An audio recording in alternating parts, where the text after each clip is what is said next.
Whoever you are and wherever you are on life's journey, you are welcome here at King's Chapel. Believer or doubter, seeker or skeptic, we're all on this journey together. Let us open with our call to worship. As the day's light breaks the darkness of night, as the first movements of the morning pierce the night's stillness, so a new waking to life dawns within us, a fresh beginning opens. In the early light of the day, in the first actions of the morning, let us be awake to life. In our souls and in our seeing, let us be alive to the gift of this new day. Let us be fully alive.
Our psalm for the Lenten season is Psalm 27. We'll read the psalm responsively, singing the response twice through between the verses. For the first sung response, Skip will sing it once to demonstrate, and then I'll join him the second time through.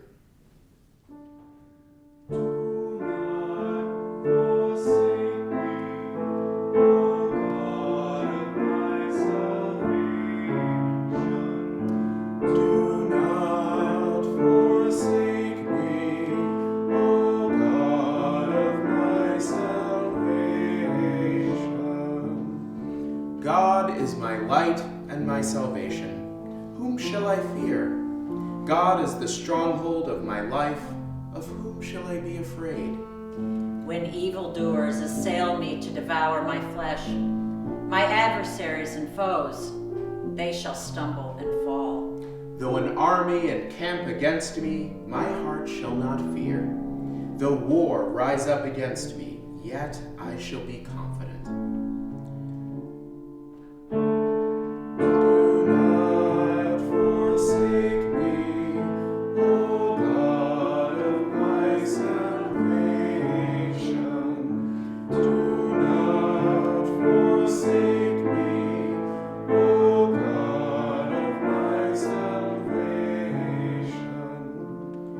One thing I asked of God, that will I seek after, to live in the house of God all the days of my life, to behold the beauty of God, and to inquire in God's temple. For God will hide me in God's shelter in the day of trouble. God will conceal me under the cover of God's tent. God will set me high on a rock. Hear, O God, when I cry aloud. Be gracious to me and answer me. Do not forsake me, O God of my salvation. Do not forsake me, O God of my salvation. Come, my heart says, seek God's face. Your face, O God, do I seek. Do not hide your face from me.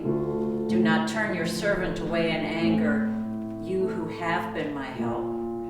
Do not cast me off.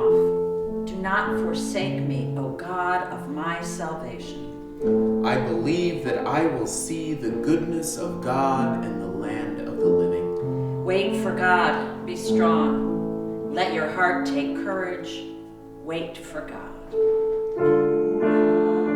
Forsake me, O God of my salvation.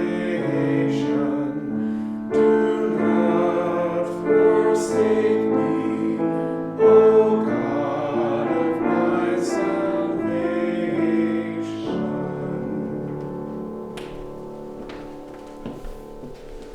As we prepare for the reading of our scripture and for the words of our homily, let us say together these words of preparation that we say together every week, taken from Paul in the first letter to the Corinthians.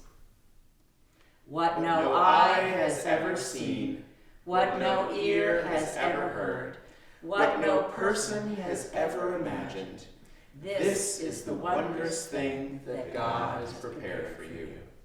What is God saying to the people?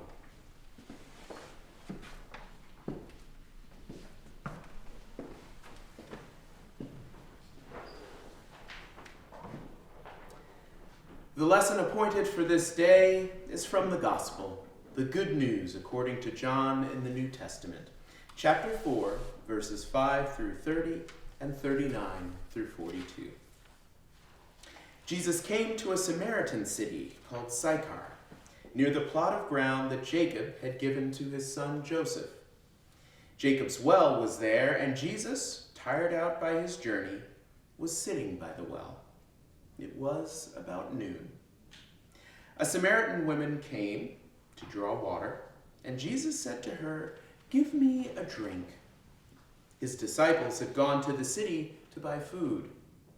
The Samaritan woman said to Jesus, "How is it that you, a Jew, ask a drink of me, a woman of Samaria. Jews do not share things in common with Samaritans. Jesus answered her, "If you knew the gift of God and who it is that is saying to you, 'Give me a drink,' you would have asked him, and he would have given you living water." The woman said to Jesus, "Sir, you have no bucket, and the well is deep. Where do you get that living water? Are you greater than our ancestor Jacob, who gave us the well, and with his sons and his flocks drank from it?" Jesus said to her, "Everyone who drinks of this water will be thirsty again. But those who drink of the water that I will give them will never be thirsty. The water that I will give them will become in them a spring of water, gushing up to eternal life." The woman said to him, "Sir, give me this water, so that I may never be thirsty or have to keep coming here to draw water." Jesus said to her, "Go, call your husband and come back." The woman answered him, "I have no husband." Jesus said to her, "You are right in saying, 'I have no husband,' for you have had 5 husbands, and the one you have now is not your husband. What you have said is true." The woman said to him, "Sir, I see that you are a prophet. Our ancestors worshipped on this mountain, but you say that the place where people must worship is Jerusalem." Jesus said to her, "Woman, believe me, the hour is coming when you will worship the Father neither on this mountain nor in Jerusalem. You worship what you do not know. We worship what we know, for salvation is from the Jews. But the hour is coming, and is now here, when the true worshipers will worship the Father in spirit and truth. For the Father seeks such as these to worship him. God is spirit, and those who worship him must worship in spirit and in truth." The woman said to Jesus, "I know that Messiah is coming, who is called Christ. When he comes, he will proclaim all things to us." Jesus said to her, "I am he, the one who is speaking to you." Just then his disciples came. They were astonished that he was speaking with a woman, but no one said, "What do you want?" or "Why are you speaking with her?" Then the woman left her water jar and went back to the city. She said to the people, "Come and see a man who has told me everything I have ever done. He cannot be the Messiah, can he?" They left the city and were on their way to him. Many Samaritans from that city believed in Jesus because of the woman's testimony. "He told me everything I have ever done." So when the Samaritans came to Jesus, they asked him to stay with them, and he stayed there for 2 days. And many more believed because of his word. They said to the woman, "It is no longer because of what you said that we believe, for we have heard for ourselves, and we know that this is truly the Savior of the world." Here ends the lesson.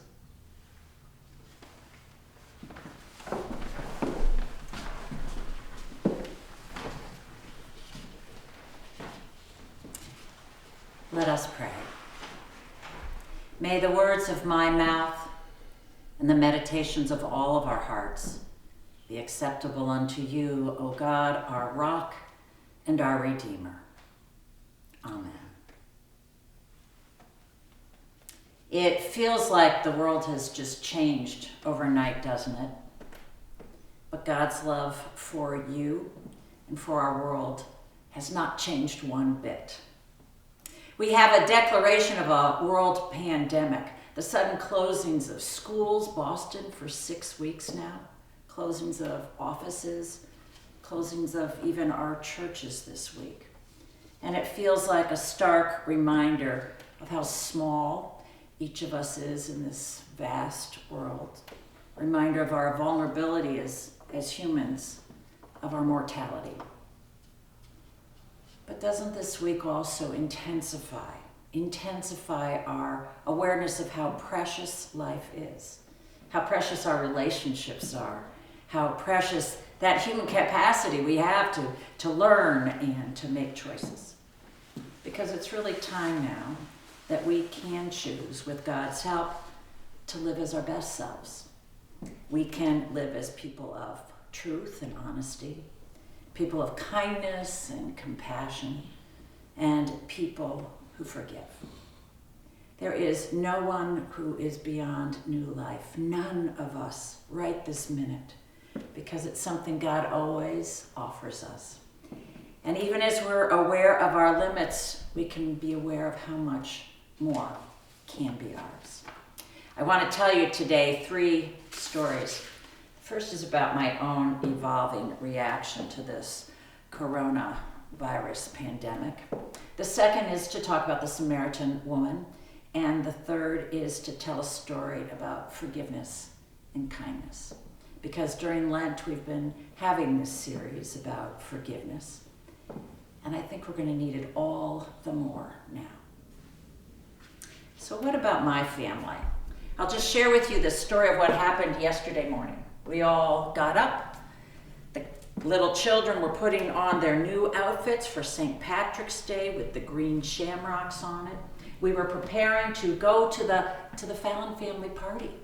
This is a party we do every single year. It was started by my brother-in-law, who passed away too soon a few years ago.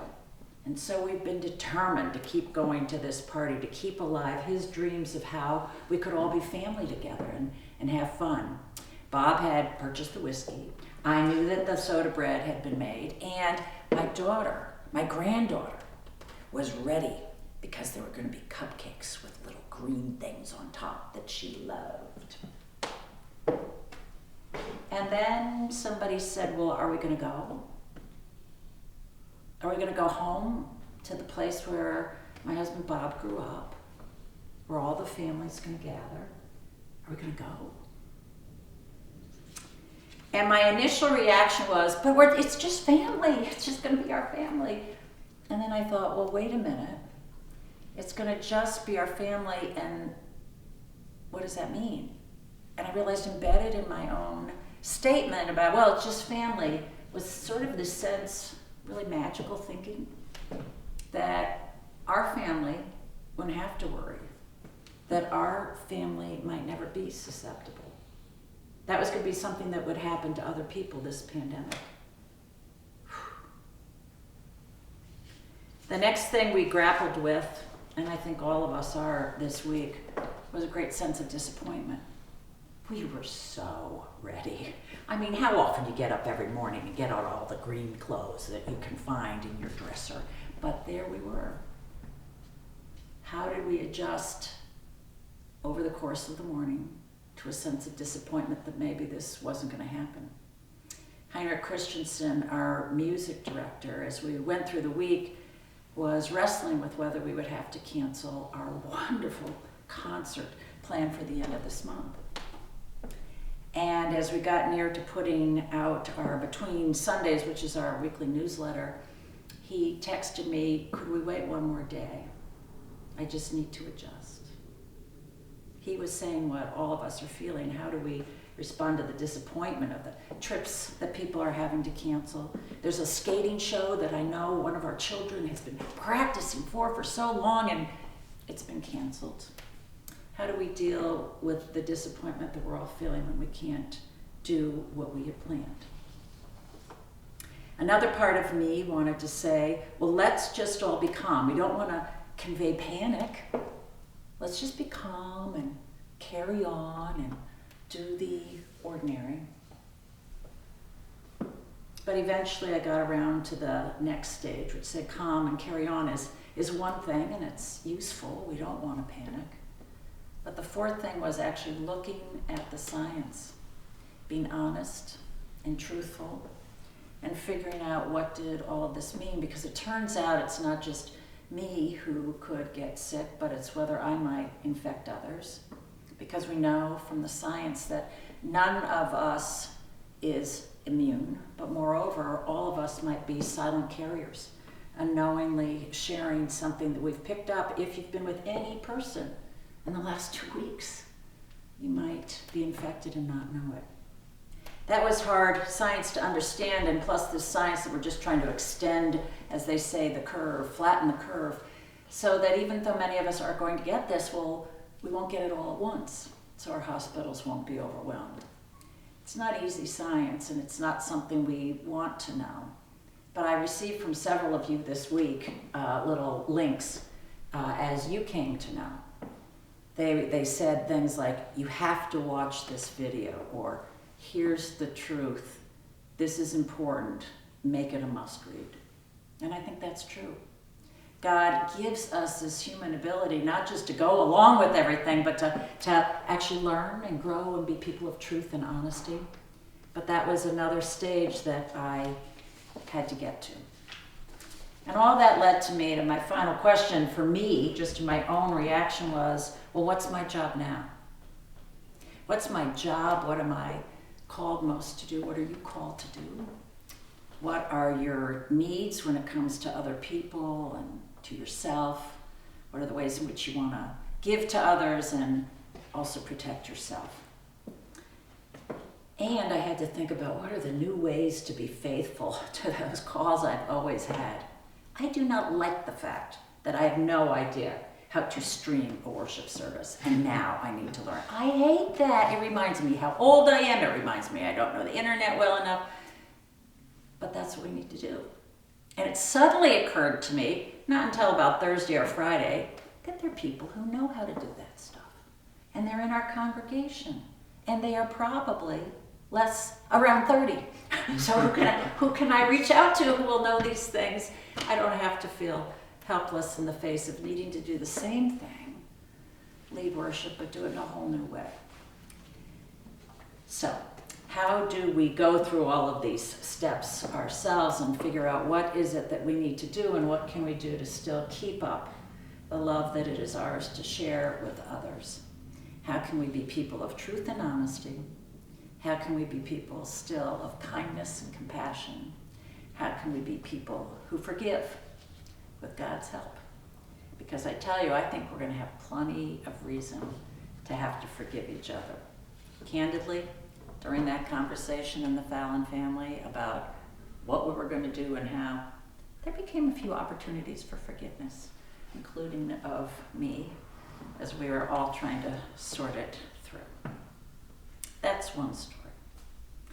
The second story is about the Samaritan woman at the well, who has this gift of living water that Jesus offers her. I think it's really important to realize the context. Here we are in a desert community, and this woman is coming to the well at noon. We're told that right away. People don't go to a well at noon. Women from a village go to a well early in the morning when things are still cool. And they go all together because that's the way to be safe. And they pull up the water that they need for the day. The fact that she was going to the well in the middle of the day by herself meant that this is a woman who's an outcast from her village, probably. And it meant that when this man at the well started talking to her, I would think she'd have to be afraid. Because what might happen to a woman alone at the well when a man starts talking to her? And especially when he says, do something for me. A lot of us are going to feel afraid and maybe alone. So maybe we can relate to that woman at the well. Jesus, though, it seems, wasn't bothered by the normal barriers that often come up in life. They're going to be caused by this coronavirus, but we have a lot of barriers, don't we? We say where there's a national border wall, and yet we know it's not really a border. In this case, Jesus and she knew that there was this enmity, this border between Samaritans and between Jews. It had been there since the exile, and each thought the other was wrong. They had two different places that they worshipped, in Jerusalem and on another mountain in Samaria. It was, I would say, the closest example I can come to today. Well, certainly would be the break between, let's say, Christians and Muslims, both worshiping the God of Abraham. Or it could be, say, even within the Christian community, between Protestants and Catholics, not so long ago, during the time I grew up. But Jesus cuts through all of those barriers, all those opportunities we have, and all the chances we take to say, yes, we're separate, we're different, we have to not speak to another, we have to blame somebody else for all the problems. And he says, I don't see that as most important. He said, the time is going to come when it's just important how we worship God in truth and in spirit. It was like when my dad told me at the time I was getting married. He was a Presbyterian minister, so I was a Protestant, and my to-be husband was Catholic. And for some people at that time, that was a big split. And my dad said, I think in the scheme of things, and the way God looks at things, that split between Protestants and Catholics, it's a blink of an eye in God's time. Those two are going to come back together. We don't know when. But it doesn't matter. We worship the same God in spirit and in truth. And that's what Jesus was doing too. The main thing, though, that we learn from this story is that when Jesus asked her a question about her husband, she was honest. She had lots of choices. This man didn't know her at all. She could have said anything, but she said, I have no husband. And he said, that's true, and you were honest. You didn't hide anything. You were true to who you are. And I've always thought that was the linchpin of the story. Now, lots of folks will tell you, and frankly, it's been a lot of male commentators over the year, that this woman must have been very sinful. How could she possibly have had 5 husbands? It must show that she was sexually profligate. But I'll ask you, what if she had been 12 and married off to a 79-year-old? Which could have happened. And then she was passed on to his brother after he died, and his brother. What if, in fact, she'd been married to many men, but they had died just because of diseases. Even men she had loved and wanted, they just died because of war. We assume that having had 5 husbands means she was a sinner, but I don't assume that. But I do know that she was honest with Jesus, and that made a big difference. Because think about it. She ran back to her village and said, this is a man who can tell me everything I've ever done. He knows me through and through and through, and he's offering me a gift of water, living water. If she was anything like me, if I got that offer of a gift, I would then worry later, well, if he really knew me, I don't know that he would have given me that chance. But she doesn't have to say that. She gets to say, he knew me through and through and through, and he gave me that chance. Maybe there were sins he forgave. Who of us wouldn't have them?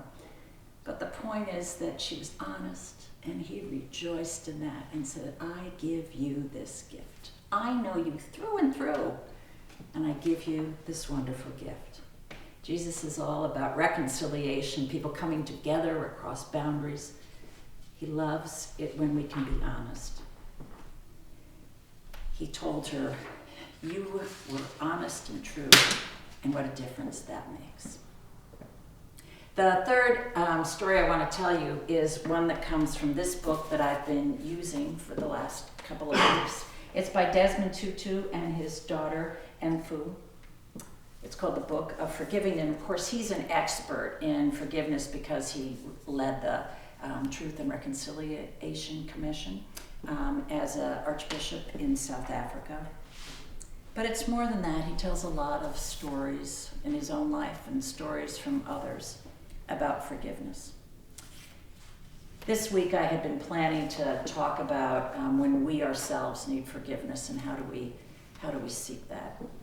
And so I turned to his words. And there's a story he tells of a woman who had been driving a car. She was a young woman. She came up over a hill too fast. and hit an older woman and killed her. When the police came, they said, "What is the speed limit?" And she said, "Well, I don't know." And they said, "It's 35. How fast were you going?" She said, "I think I was going too fast, probably 45. I couldn't stop in time." And the officer said, No, I am asking you, the speed limit's 35. How fast were you going?" "Probably 45. Said the officer, "I'm asking you, how fast were you going?" And she realized he wanted her to say 35. She wasn't prosecuted for it. Young woman, she didn't spend time in jail. When she came home, her mother said, "We'll never speak of this again." But the truth of the matter is, it broke apart her family. It broke her apart. And when she finally, 30 years later, could say, "This is my true story," and when she could be forgiven, it made all the difference. There are everyday little things that we want to hide about ourselves.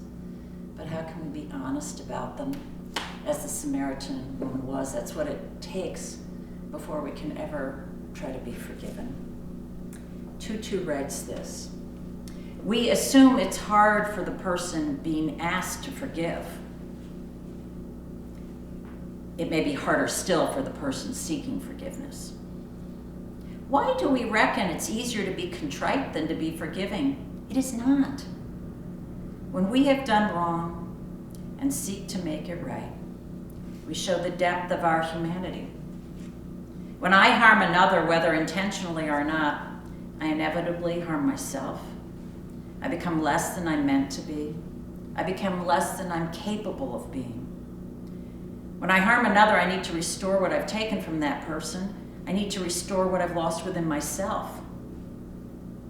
To recover what has been lost requires that we take an honest look at ourselves and confront our past mistakes. It requires that we admit what we have done and take responsibility for our actions. It requires genuine remorse. We have to understand how deeply our wrongs have affected others. It requires that we look into our own souls and realize that someone who hurts another is not the person we wish to be.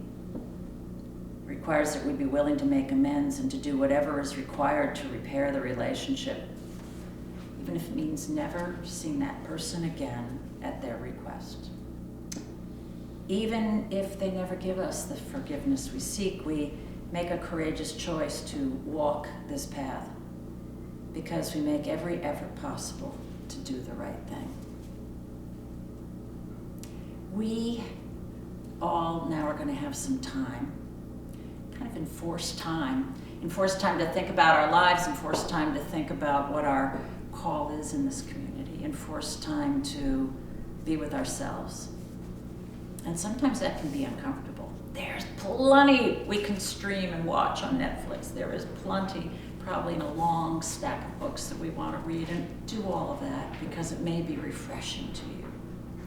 But with some little bit of this time, I have a feeling we can also take a chance to be honest with ourselves and think, is there a place for greater kindness and compassion that we can show others? Is there a place for us to maybe even seek forgiveness? It may be. This time when we feel most vulnerable and weak and small and helpless might be an opportunity to realize the gift of full life that's given to us, that fresh, everlasting water. And then, if we seek forgiveness or if we make that call of compassion to somebody on the phone and hear them out, who knows, the thing that might spread as it did for the Samaritan woman will be not so much this pandemic and our fear, but the good news about this living water that each of us have. May it be so. Amen. I'll be doing verses 1 and 4.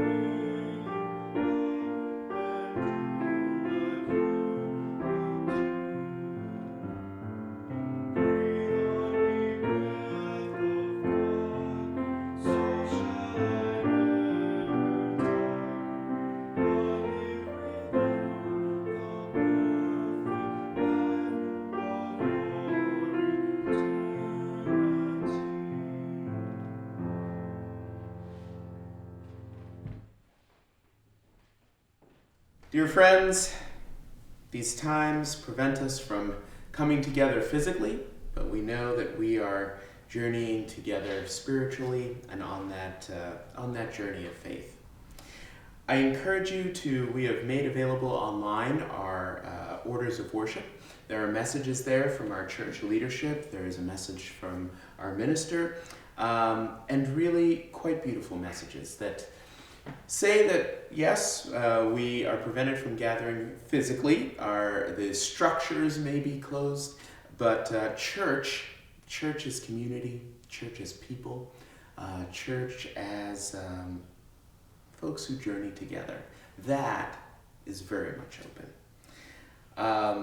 I like to joke with one of my best friends, Lindsay. She's interested in how can we build online community. That's what she studied while we were in div school together. And I would be a bit of a curmudgeon most of the time, and I would say, well, online community, put your screens down and get together in person. And as I often say, God is many things, and a funny guy is one of them. So we are on Zoom, and we're on Facebook, and we're finding all these means to communicate. One of those means is the little device we carry around with us all the time. And so shortly, we will do the sign of peace. And while we're not here physically to exchange that sign, there are so many ways that we can be that peace to one another and exchange in some way that sign with one another.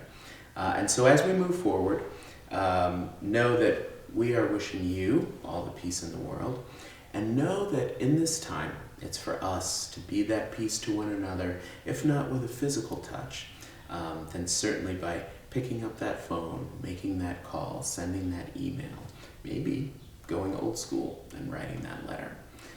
In this way, we can be that living water for one another. May it be so.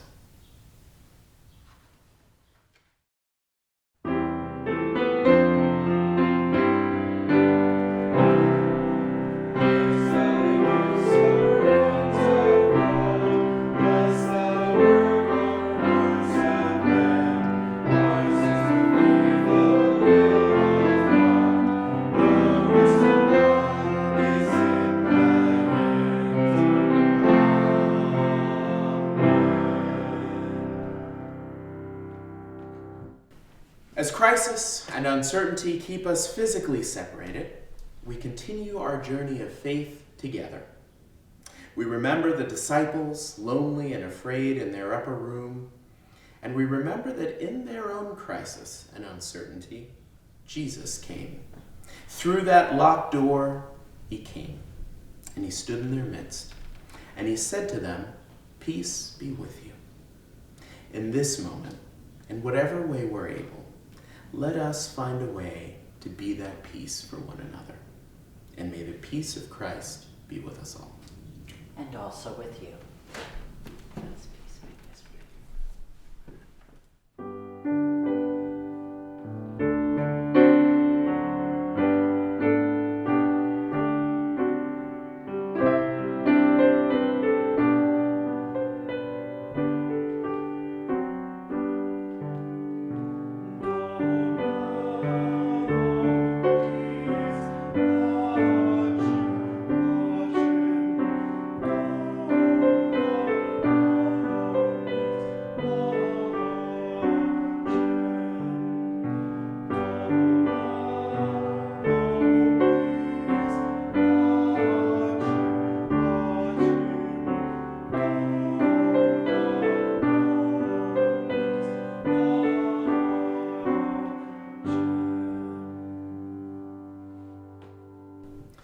Dear friends, as we journey together, yet far from our sanctuary, we remember the weary who journeyed with Moses. We remember the woman who came to the well. And trusting in the giving of living water, we give of our means, that together with our community action partners, Common Cathedral, the Louis D. Brown Peace Institute, and the Unitarian Universalist Urban Ministry, we might slake the thirst of the parched and comfort the weary. Please visit the giving page of our website to make your donations until we can gather once more in person.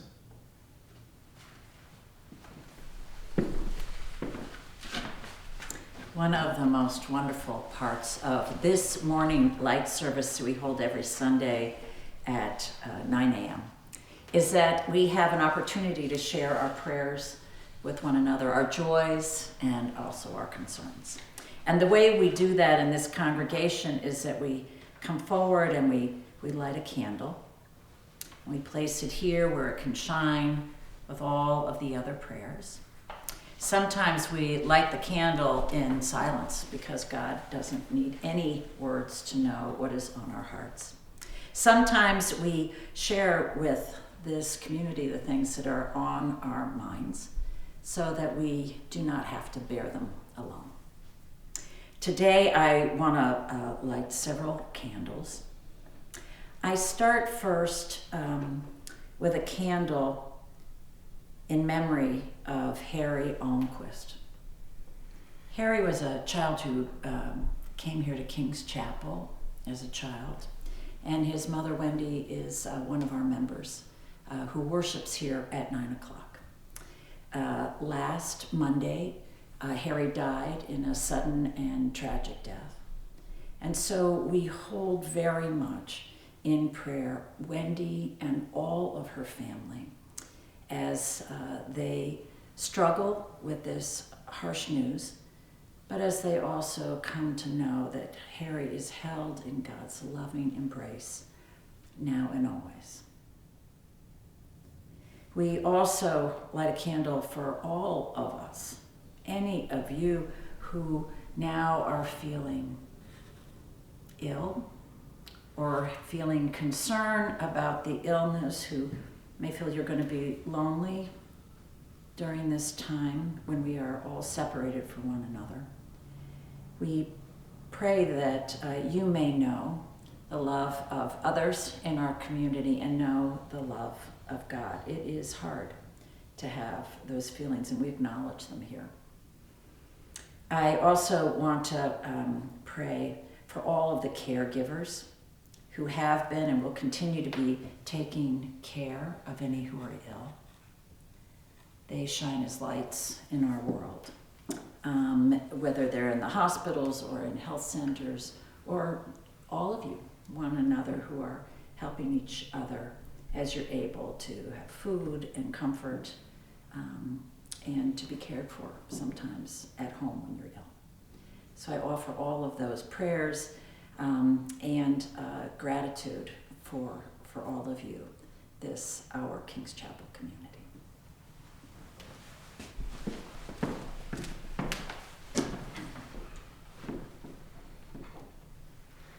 I light a candle for those in leadership here and around the world, that they might be guided by a spirit of wisdom and compassion. I light also a candle not only for us here in the United States, but for those across Europe and Asia who are struggling as well. We remember them. We remember refugees and people in crisis and the homeless, people whose lives are already fraught and are only made more so by these current circumstances. And I also light a candle, as I often do, in Thanksgiving.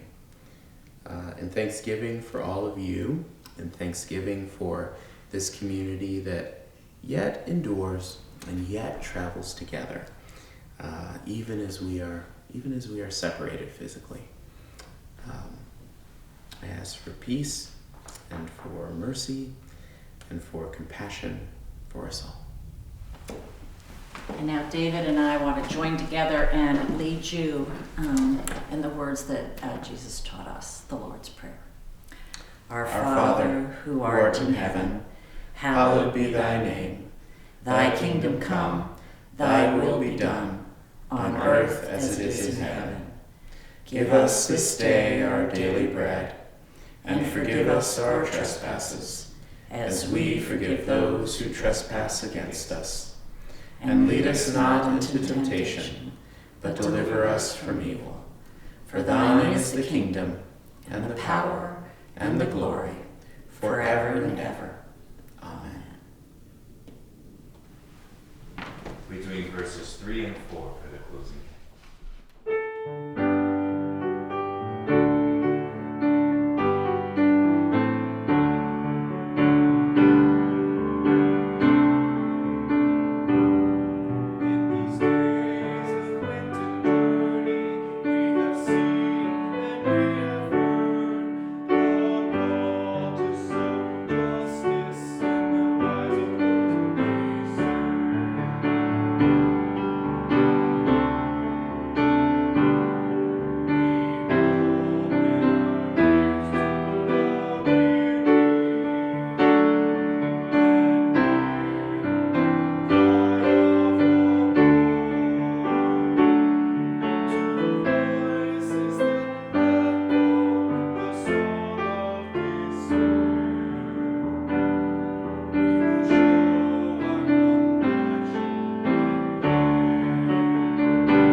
May the Lord bless you and keep you. May the Lord keep all those whom you love, whether here or in some other place. May God be your companion and you be God's friend as you journey through all the days of your life. And at the journey's end, may you find the welcome of God's love. It keeps us all. Amen.